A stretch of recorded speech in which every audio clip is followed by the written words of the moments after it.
ano ang karapatan ko kapag inaaresto? Ayan. Mm. Depende naman yun kung ikaw, may kasalanan o wala. Mm. Pero, sa parehong parehong pagkakataon, may karapatan ka pa rin na may karapatan ka actually, Mhm. oo. Ayun, may Miranda karapatan ka, rights. oo, Miranda rights, yun yung unang-una. Mhm. You have the Baka right to tanungin nila sino si Miranda. yung ano, Oo. kapagka Yun yung inaresto napapanood mo sa teleserye, Attorney oo, oo, Joey. oo.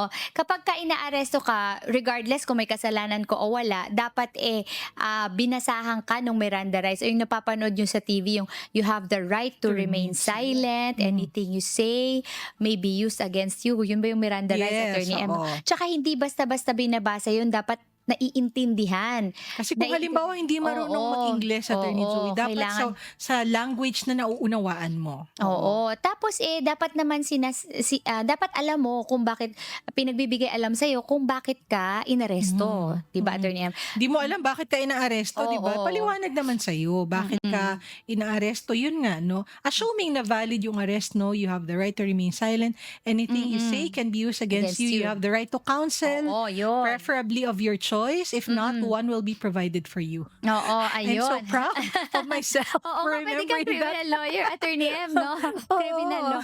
Oo, 'di ba? Tapos yun yung sa ating constitution, right to information Mhm. yung pinoprotektahan nating karapatan dun. Yung right to counsel naman, kasi, kapagka Mm. inaresto ka na, i-i-inquest ka Nakakatakot, na, Attorney oo, Joey, oo. i-i-inquest ka na. Dapat meron kang, kasamang abogado o yung kung wala ka namang pambayad na abogado, may public attorney's office naman. Mhm. Bibigyan ka ng access sa public attorney para Mhm. siya ang magsabi sa'yo ng iyong mga Baka karapatan. kasing sabihin, Attorney Joey, nung dinampot ka, halimbawa may valid warrant of arrest. So, syempre hanapin mo, Mm. Attorney Joey, yung Oo. warrant of arrest, karapatan mo din malaman. Kung may warrant of arrest, bakit ka inaaresto, no?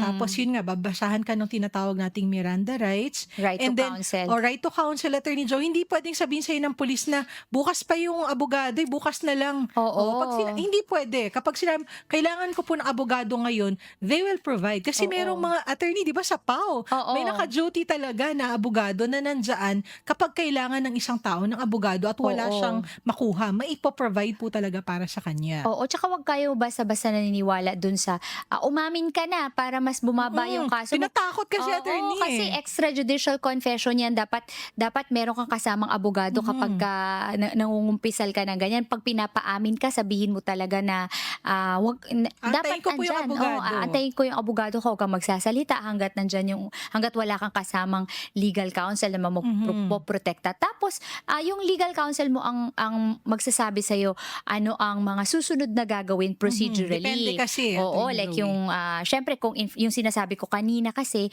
kung may kasalanan ka o wala, kung in flagrante delicto yung nangyari o yung kumbaga, caught in the act ka, may karapatan ka pa rin. Yung right to counsel mo andiyan pa rin.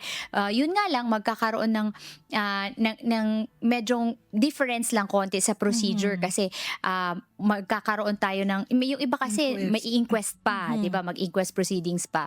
So kailangan, nandiyan yung iyong abogado para ikaw, magabayan kung ano yung mga susunod mong hakbang.